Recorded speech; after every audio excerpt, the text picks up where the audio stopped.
Madam President, I have 5:30. All right. Is my mic on? All right. Good evening, everyone. I'd like to call the Fairborn City Schools Board of Education regular meeting for Thursday, May 7th, 2026 to order. Mr. Philo, would you please call the roll? Mrs. Malad, Here. Ms. Landon, Here. Mr. Howard, Present. Mr. Steininger, Here. Mrs. Webb. Here. Stand for the Pledge of Allegiance, please. I pledge allegiance to the flag of the United States of America and to the republic for which it stands, one nation, under God, indivisible, with liberty and justice for all. Thank you. Can I have a motion to approve the agenda as presented? So moved. Second. All in favor? Aye. The motion is passed. Can I please have a motion to approve the minutes of the Thursday, April 2nd, 2026 regular meeting and the Tuesday, April 28th, 2026 special work session? So moved. Second. All in favor? Aye. Thank you. The motion is passed. And we'll move on to board reports and good of the order. Mrs. Webb, would you like to start? I would love to start. I had a very pleasant morning this morning here at the Fairborn High School with Dr. Guy and the, what is it? Book tasting. Book tasting. It's been a long day for a lot of us. Like, boom.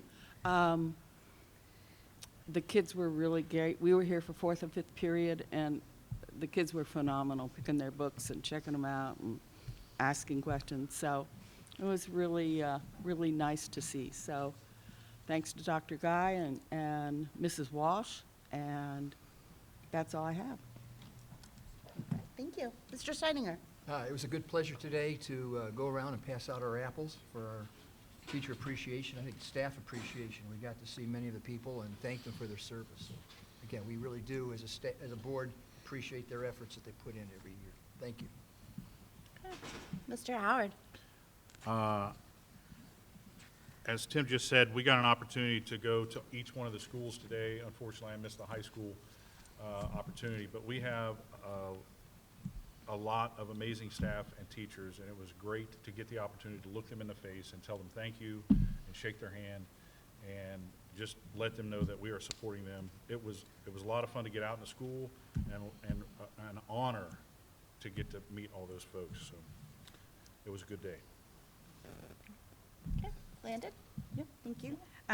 Again, I echo kind of John's thoughts and everyone's thoughts about teacher appreciation. So thank you to all the staff. We appreciate everything that you do for our students and the community. So thank you.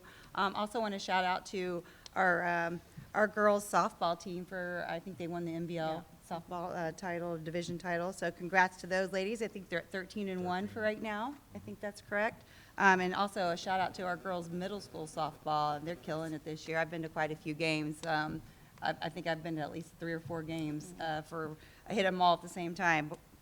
Boys baseball, then girls softball at the high school, and then roll over to the middle school. So it's kind of a trifecta every time they're having their home games. But everybody's having a great season, so congratulations to all. All right. And tomorrow night is senior night for Yes. the girls softball Thank you. team. Okay. And I think 5 o'clock, so. 4:40. Or 4:40. 4:40 tomorrow night? Yes, Okay. for senior night. So come on and root them on. Hopefully they win another one. That's great. I just want to say thank you to everyone for joining us for the meeting tonight. We always know that you have other places to be, and to be here with us is we consider special honor, especially for our senior class officers. You guys are so close to the end. As a matter of fact, we're going to approve your graduating class tonight as part of the board meeting. So that's always a fun and exciting thing to do. And we'll see you next, walking on the stage at the Nutter Center here in just a couple weeks. So I'd like to give a quick shout out to Remy Grow for putting on an amazing art show at the intermediate building this week. That was really fun to see all the families out, checking out all of the kids' art throughout the year. So that was a great experience. Another shout out to Fairborn Primary, just had another wonderful culture night, something that they've been doing for a while.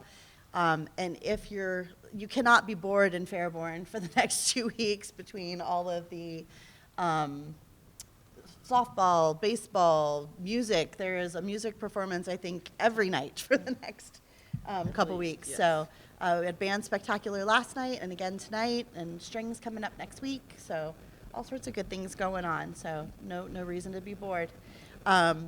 So with that, I'll move on to our recognition of visitors. Do we have anybody here for public comment? Madam President, nobody has signed up for public comments this Okay, evening. thank you. Then we'll go on to school district presentations. Mrs. Gayhart. Thank you. Forgive my voice. This is going to be just about as good as it's going to get. I'm excited to welcome Mrs. Zink, the senior class advisor, and the senior class officers to tell you about the senior trip. And I think I said it last month, but I will say it again. I want to brag on these kids. They go to New York and they make Fairborn High School proud. They are just on their best behavior, and I think they have a lot of fun too. So, Mrs. Zink, please bring your officers up and tell us about your trip.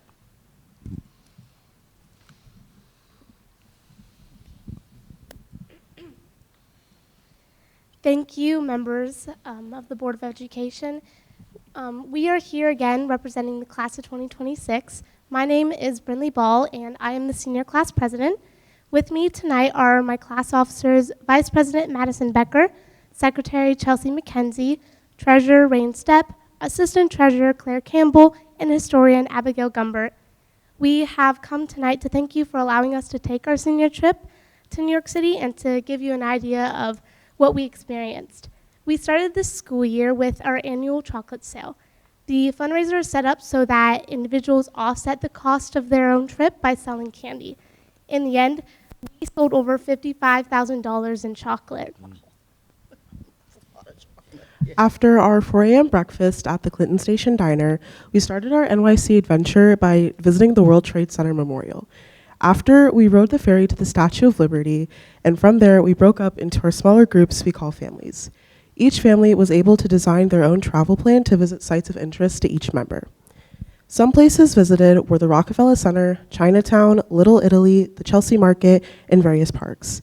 At the end of our first day, families reunited at Planet Hollywood for dinner, and then ended the visit with a trip to the Summit One Vanderbilt Observatory. The view was beautiful, and it was an amazing way to end our first day in New York. On Friday morning, we had a 7 a.m. breakfast and then headed to Bethesda Fountain in Central Park for the traditional New York trip photo. Families then set off on their own for another day of exploring the Big Apple. We saw unforgettable sights like the Bull on Wall Street, the Trinity Church, and the Oculus. We experienced riding in the subway, walking through Central Park, and shopping at Rockefeller Center. One of my family favorites were the Liberty Bagels. Yeah, it was really good. And we also got to go to Chinatown and, yeah, and FAO Shorts. Oh, wait. One of the best parts of our trip was getting to see a Broadway show. This year, we saw The Great Gatsby, and it was incredible. What made it even better was that we got to see the original cast perform, including Abel Nova-Zava. Each actor was so talented, and you could see their passion, which made it even more enjoyable to watch. The show had a little bit of everything: comedy, drama, and even some crazy surprises. So there was something for everybody to enjoy. Our class loved it, and it was a night we'll never forget. Saturday started with our class visiting the Met. Afterwards, each family set out to see as much of New York as we could on our last day. Some haggled for bargains in Chinatown. Others visited Soho and Times Square. A visit to Grand Central Terminal, lunch in Little Italy, and shopping in the Nintendo, M&M, and Lego stores were other popular stops. We also want to mention our outstanding chaperones who made sure this trip was special for all of us. Our class had a great time in New York City and learned a lot. This trip has allowed us to travel to an expansive and a diverse city to see what other cultures are like. The annual senior class trip gives many students who would not have had the chance to travel the opportunity to do so. We want to thank all of you again for allowing us to continue the Fairborn High School tradition of taking a senior trip. The memories made by the members of the class of 2026 are ones we will never forget. And please enjoy this brief slideshow of our trip. Turn it just a little bit.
I just want to say, guys, that every year somebody comes and says, please, can we go? And thank you for allowing us to go. And it's the easiest decision in the world to say yes because of how you always comport yourselves when you're out of our range, okay? You make it so easy by how everything that comes back about how amazing you all have behaved and all the wonderful things you got to do and how appreciative you are. So it's easy peasy to say yes. Keep it up. You guys are amazing. Next, I am going to invite Fairborn High School ELA teacher Kitten Gear to come and bring some students with her, and she is going to tell us about an ongoing project this year called Service Through Stories.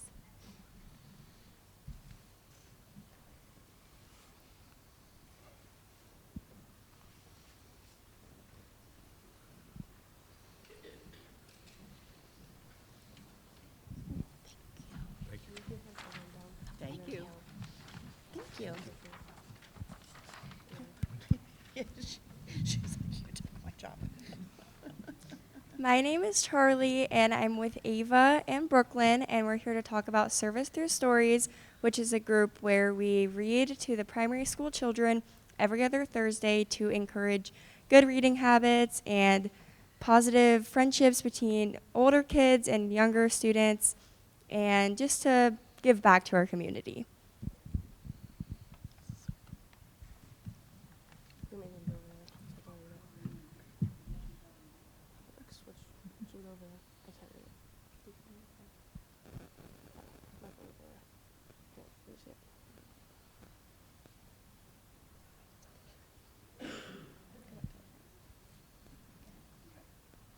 Our club's goal is to give back to the community's youth by reading stories every other Thursday to an assigned classroom.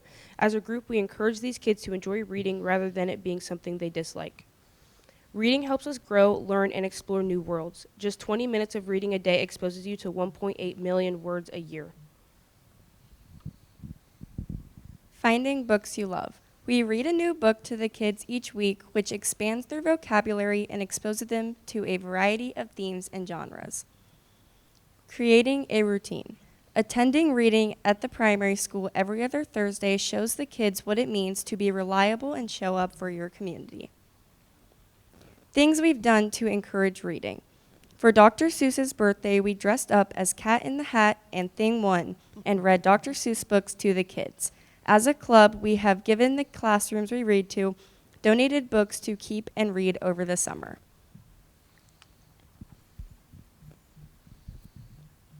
In Service Through Stories, we strive to give children a passion for reading while also making it fun. We hope that the kids look forward to the Thursdays that we read to them, and we hope that we've made a difference throughout the year.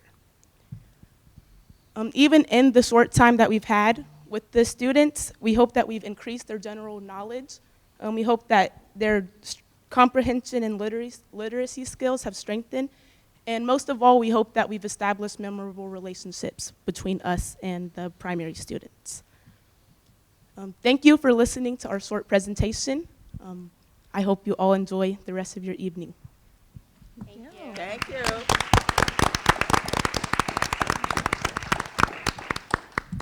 Very good job, ladies. Thank you. And then I would also like to invite Dr. Brackenhoff for another presentation. And she has brought her instructional coaches with her, and I will let her take it from there.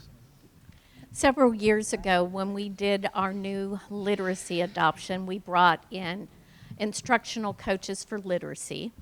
And without them, we would not have made it through the science of reading and arrived at where we are today. When we added our new math curriculum, at that time, we brought in math coaches. So tonight, I've asked each of our buildings to describe a little bit of the work that they've done, and I hope that you are amazed by it, as I am proud, because these are the people that provide the link from the classroom teachers to the principals to my office to help all of us work together to be at that 4-star report card rising towards 5 stars. One thing I will say about our instructional coaches that makes our model a little different than in other places is every one of these coaches teaches half a day and coaches half a day. That keeps them rooted in classroom instruction. They don't lead or ask teachers to do anything that they themselves are not part of. So I think that that is, again, a very special feature. So we'll start with primary. And I'm not going to introduce because they have a slide that introduces all of their coaches. Hi, I'm Tammy Burton. I am a coach at the primary building. I coach reading. So we have a slideshow here. Hopefully I can see it. Okay, whoop, back one, please. Yep. Okay, so we've got 5 coaches at our building. Tammy Bartley and I, so we call ourselves the Tammys. We coach literacy. She teaches 1st grade half day. I teach 2nd grade half day. You can see our years of experience and years of coaching there. And then Susan Waplehorst and Richard Whirling, they're our 2 math coaches. And then Elise Damschroeder is our special ed coach. This is what we believe an instructional coach is. We are teachers who help teachers.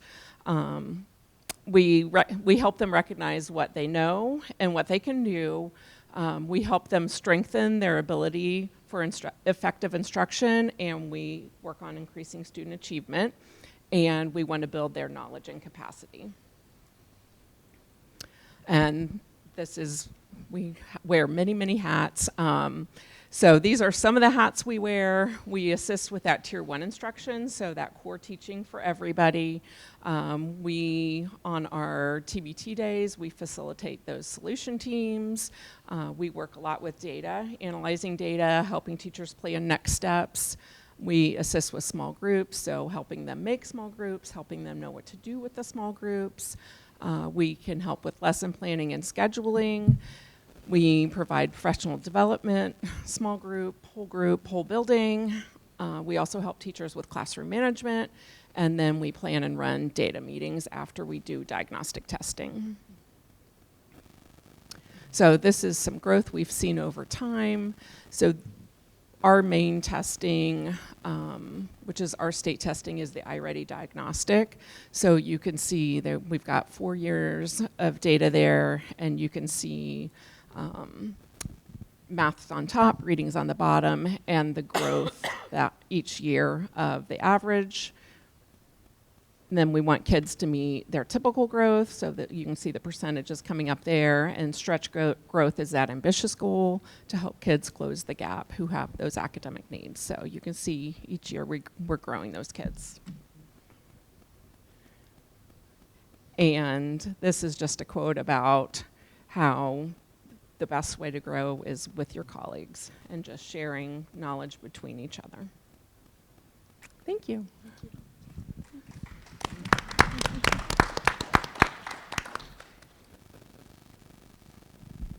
you.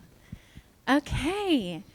So we are the Fairborn Intermediate Instructional Coaches, and so we'll kind of talk about what we do in our building. If you want to go to the next slide, we've got our pictures up there. So our building has 5 coaches in it. We've got Jared Reed, who is a half-day math coach, and he co-teaches with myself, Lainey Kibler, and I am the literacy coach pair. And then we have Courtney Spiegel, who's the other literacy coach, and Celeste Stevens, who's here. She's a math coach. And then we have Crystal Hayes, and I'm the intervention coach in our building, and I teach 5th grade half day. All right, you can go to the next one. So a lot of our job is, in our title we have instructional coach, and so you'd think that we just work with our teachers' instruction, but we do not. Our main goal is to be able to help inform our instruction in our building, but also make our teachers' jobs as easy as possible so that they can put all of their energy into effective instruction as well. Teachers have many hats, many things to worry about, and so part of our job is to be able to pair with them and pair with our admin in order to make sure that our beginning of the year goes well and everybody is set up for success. So when we look at our coaching setup model, just like Sue had said before, we're half-day teachers, half-day coaches. So we're in the classroom, we know what's going on with the material, and we can take different strategies and things that we're working on and put them into place and help our teachers put them into place as well. So we also help our admin. We collaborate with them on what we are looking at building-wide through our data. Part of what we do is a lot of data analysis. So I won't read all that to you. You can look at that later if you wish, but a lot of the beginning of the year is setting up everybody for success. You can go to the next one. Beginning of the year responsibilities. So we have a hub that has everything for our teachers to go in and look at, schedules, different resources. So we make sure that all of those are up to date. We have a super folder that is full of all of our instructional content. So all of our plans, all of our supplemental resources. There is one super folder for our teachers to go to, and our coaches are responsible for keeping that up and making sure it's easy to access. Us as coaches, we send out coaching menus as well. So essentially we send out to our caseloads, hey, this is what we're here for, this is what we do for you. And so there's a clear line of communication and they know exactly what to expect from us. All right, you can go to the next one.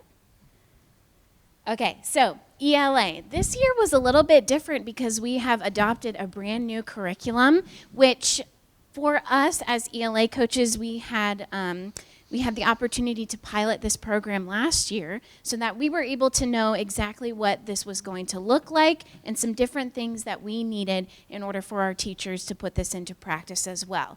We came in as the connection between SAVIS, the curriculum that we used, and our teachers. So if there were any questions or anything like that, we were able to reach out and help them with that. Another one of our big things that I mentioned before, we are very data driven. Our building constantly looks at data. And so as coaches, we take a look at our building-wide data and individual teacher data and make it as consumable as possible for our teachers and work with them to take that data and inform their instruction so they can best plan and use it in their own classrooms. We work on small group scheduling. We do professional developments, everything to help them make their jobs easier. So there's a little link at the top, which you don't need to click on just yet. But we've been creating an ELA blueprint, so what a whole year looks like and what the expectations are just based on the curriculum and based on the data that we've worked on so far. And so that will be available for our teachers, and it also has a bunch of resources as well, just so it's as clear and as smooth as possible what we're looking at and what they can take, but also give ownership in their own classrooms to adjust based on their own student needs. And part of what I do is piggyback off of that same stuff that they're creating for the whole school and then adapt it even more for our population dealing with our kids on IEPs. So I create resources for the intervention specialists so they're not having to take the time to make study sheets for tests or a modified version, not modifying the content, but creating more visuals on the math tests, things like that, just so our kids have what they need to be successful, and my teachers are being able to focus on instruction. And this year with ELA, there was a lot of that going on as everybody was getting used to the new curriculum. But we've really liked the new ELA curriculum, especially intervention specialists. There's a lot of good stuff in there that we've been able to implement when we pull kids out. So it's been a good transition so far. You can go to the next one. Okay, so I'm not an expert on math. Literacy is my expertise. But math coaches do a lot of the same similar things. They're in charge of helping to facilitate planning. They are in charge of helping analyzing our math data for our building. They do a lot of the same things that we do, but just specified for math. iReady is a great curriculum, great content. There's a lot of content. And so they do a lot of work taking that and making it easier for our teachers to be able to instruct our students, the different methods that they're asking them to do, just to make it as effective as possible in their own classrooms. And they have a math blueprint as well that gives a good structure of what it needs to look like throughout a year.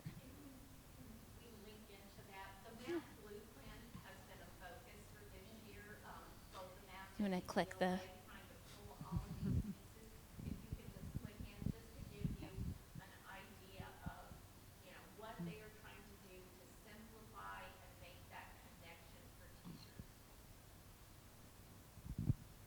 Yeah, so there are several different steps that go into a math lesson. The try it, the discuss it, connect it. I don't have my glasses on, guys. I can't see them. The last one. Yeah. And so what we found throughout the year is when teachers are focusing on each section of that kind of setup, they get better results with their math teaching. I know one of the hang-ups for math instruction is we want to hone in on one strategy, just kind of kill and drill it, every time so that they get it down. When we go and do this and discuss it and they try it first without anybody guiding them through it, it gives them ownership of their learning and it gives them the opportunity to do a strategy that they feel is best for them. So it's been super helpful for our teachers, making it very clear for their instruction. Okay, we can go back. I kind of already touched on math stuff. I helped modify the tests and I collaborated with Celeste and we had a meeting to figure out some more hands-on ways we can use manipulatives in our resource rooms and tried to help teachers gather some materials from iReady because it is a deep well of stuff. So sometimes it's overwhelming, especially for an intervention specialist. We're working with K through 5, if we're lucky, with our kids. And sometimes the same teacher is working on kindergarten, first and third grade skills. So just mining that stuff can be tricky. So I help teachers do that. And I'll just talk a little bit, if you go to the next slide, about what I do specifically. My world's a little bit different. I spend a little less time in the office because I'm stuck elsewhere. But at the beginning of the year, I spend a lot of time training up our new teachers because writing compliant IEPs is really important, and every district does it differently. So I take a lot of time to train up the new ISs. How do you write a compliant document? How are you going to gather this data in an appropriate way, just to make sure that they're feeling set with those kinds of things. And then the other thing is just intervention specialists are pulled in like 1,000 different directions. They're working with a lot of different teachers and grade levels. So one of my goals these past couple years is just to create some cohesion in our department. So we meet twice a month to do common planning together and talk through how we can teach different things. We are getting pulled into grade level meetings and all kinds of other stuff, but didn't really get time together. So that's been really helpful to help increase our scores as we're streamlining our instruction. And that's it for me. Okay, so one last slide, some impacts that we have on our building. The teacher buy-in that Sue brought up, us being half-day teachers and half-day instructional coaches, that is super helpful for our position within the building because we have the experience in the classroom. We know exactly what they're going through. So if we are implementing something and we're discussing with our teachers what would work best, they know that we are not out of touch and we are not out of the classroom. We are still in it with them, so we know what's going on. Our building, we have amazing, amazing staff. We assist with our Tier 1 instruction, small group instruction based on that data that we analyze and go over with our teachers and buildings. And then when we look at our teacher-based teams, we help assist in that to make sure that everybody's on the same page and that we are meeting the goal of what we want our teacher-based team to look like. And then finally, our building has been a 4.5-star building, which has been incredible. Our staff is amazing. They're very receptive to new things and new curriculums. And so I feel like that shows with our 4.5 stars. Everybody's in it together. So yeah, thank you guys. If you have any questions or anything like that, you can reach out to us and we'd be happy to talk with you about it. Thanks. Thank you. Thank you. Thank you.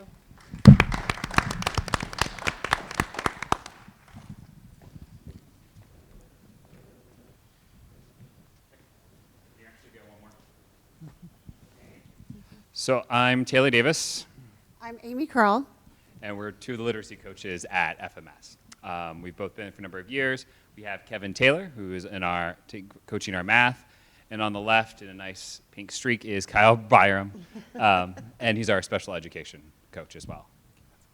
So similar to a lot of what we've heard from the other buildings, we have a broad spectrum of what we do, and there's a few things that are unique to the middle school, because the middle school is a special place, as some of us know. So toward them, a lot of the similar things, we're talking about data analysis to inform instruction, on an everyday level, exit tickets all the way up to OST data and everything in between.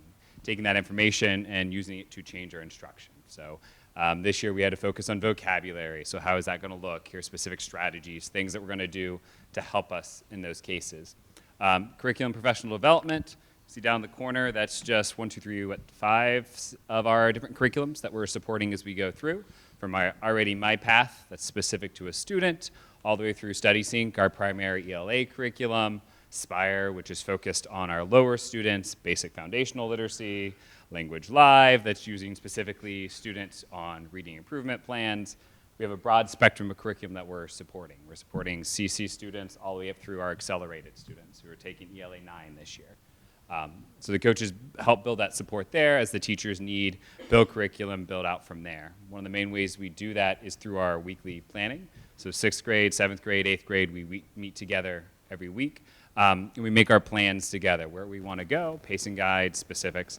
But also it's a good time to talk about what went well and maybe what didn't go well and we need to come back to or circle around to, or some of those pieces as well. We do a lot working with our teachers to help them set the goals of what they want to work on. We're particularly proud of our teachers that have built up and building their leadership and the things they've started this year. And some of the best things that have happened this year, we were just helping, and it was their idea, and how can we help you get to those points? So we're really proud of where they've come with those and some big changes that they've come up with. Modeling curriculum, of course, instructional strategies we talked about. And in our building, we have a little bit of a heavier support on classroom management, and particular, I see Webb smiling over there. Middle schools need sometimes stronger support when it comes to classroom management, of course, and that is normal. So building up particularly those new teachers with their skills on a basic level, resetting expectations all the way up and through what do you need next? Here's this, building you to push you to admin support, those kind of things. Often new teachers are nervous or anxious about instruction, about behavior, whatever it is. So building that bridge to whatever they need to the next is a lot of what we do. go back 2 slides? All right, so impacts and successes, some things I get to brag about what we're doing at FMS. So small groups is something that our principal tasked us with at the beginning of the year. She said, I'm going to task our ELA and math teachers with pulling small groups every single week in every single math and ELA class. And she set that goal with us coaches, and we made it happen. Every single middle schooler was getting small group instruction.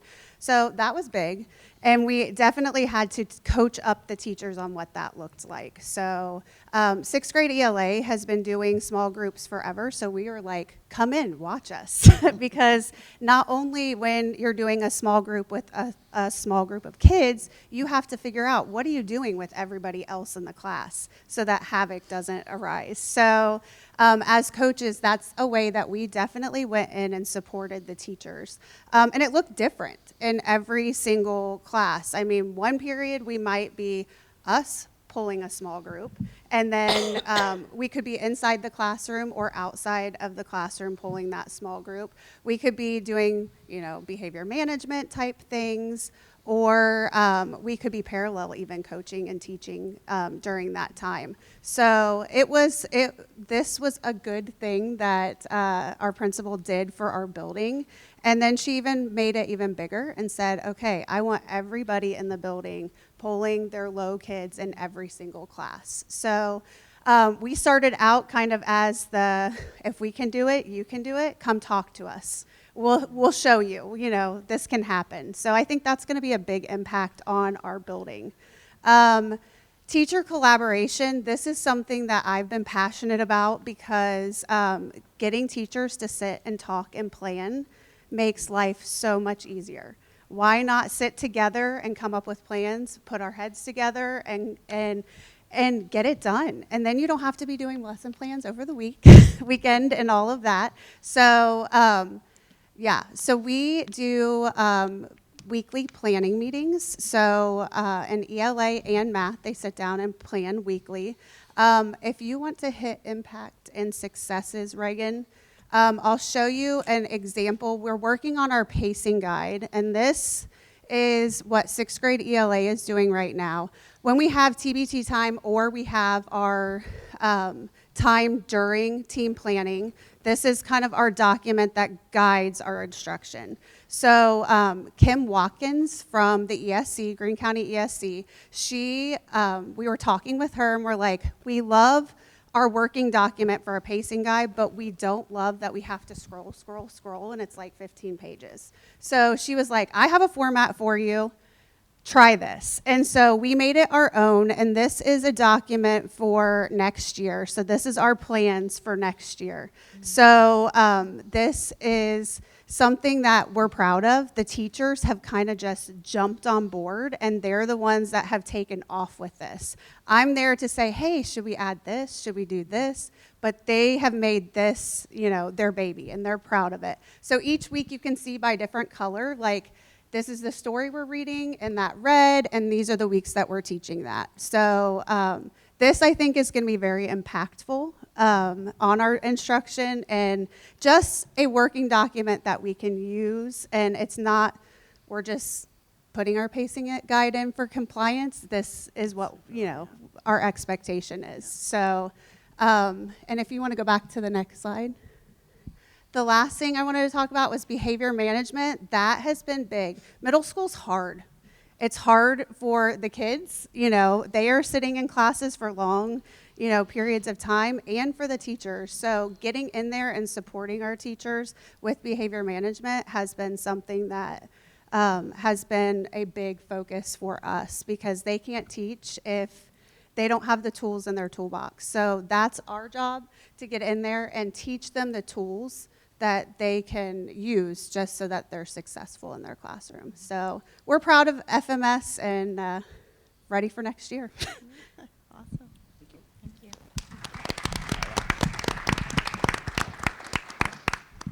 All right.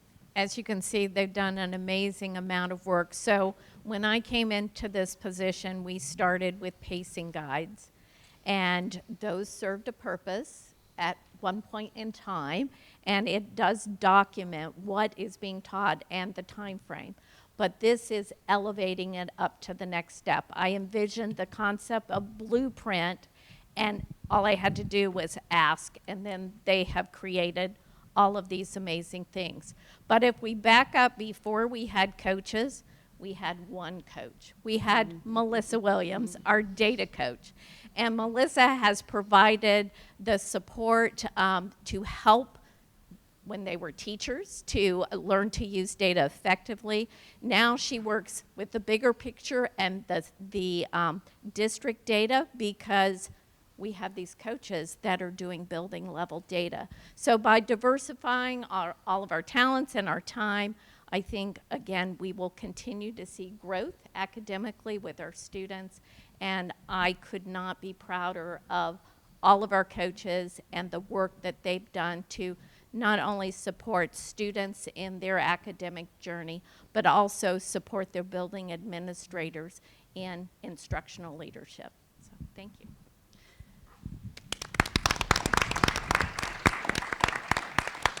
And I am going to add one more item. I'm going to ask that Miss Betty quickly come up. Can I say one thing? Yes, real quick yes, go before right we ahead. just one thing before we move on, Betty. I just want to say about the coaches. So some of you may not know, I started off as a 6th grade intervention specialist 20 years ago when we were cutting our teeth on the proficiency test.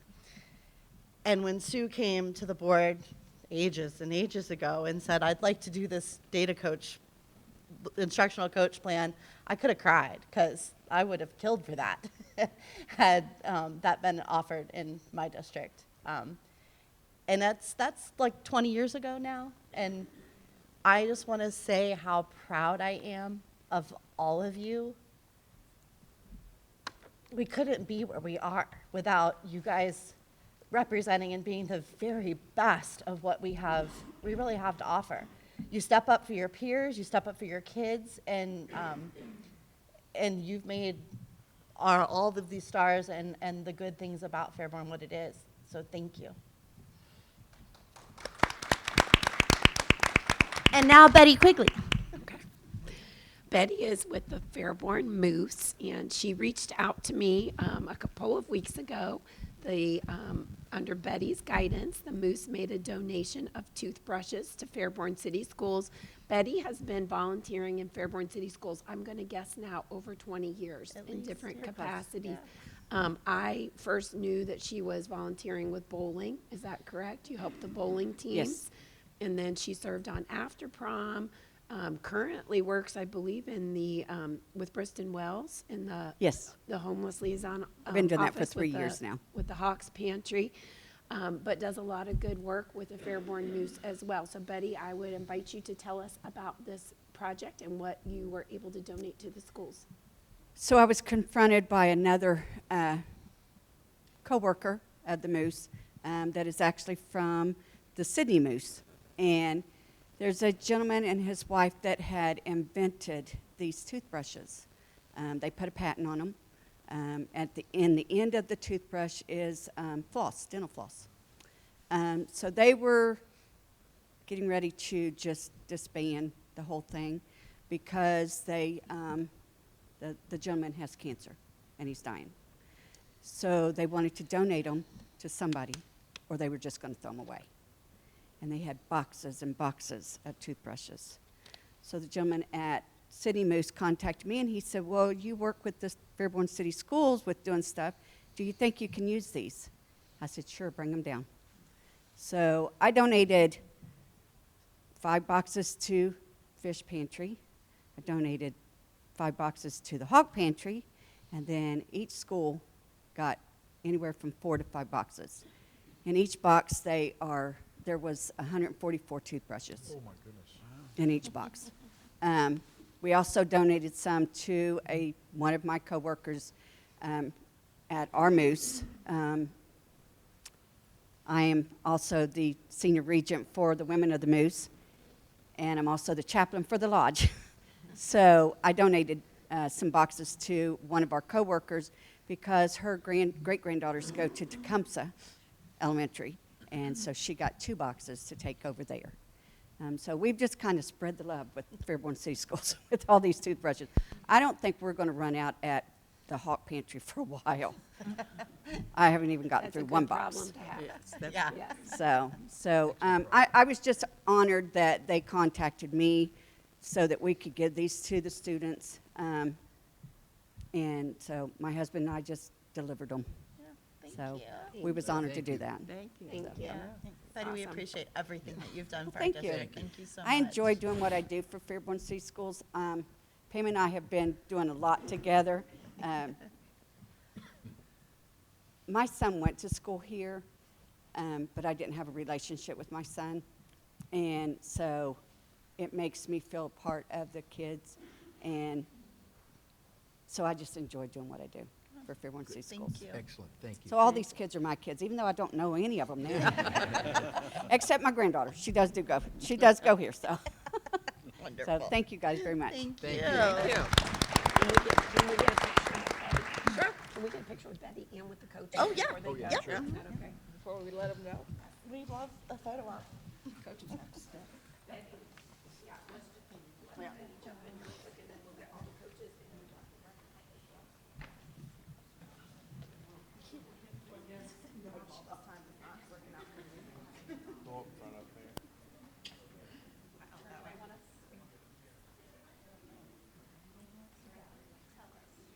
Cam, tell them where to go.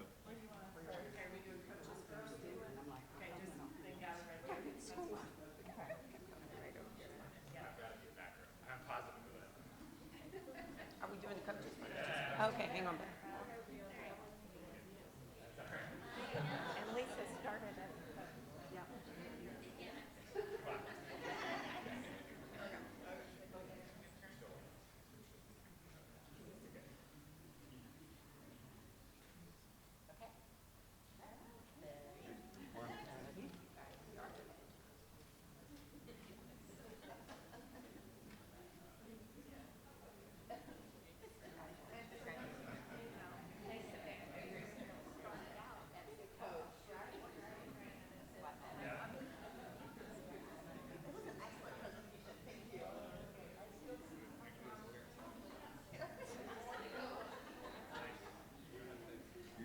You're welcome to stay for the rest of the board meeting, or now's your chance to run if you want.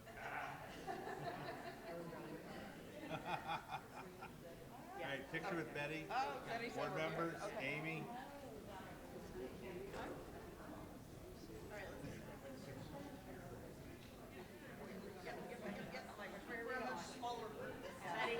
Stephanie. Short next to John. Stephanie. John. Okay, we're good.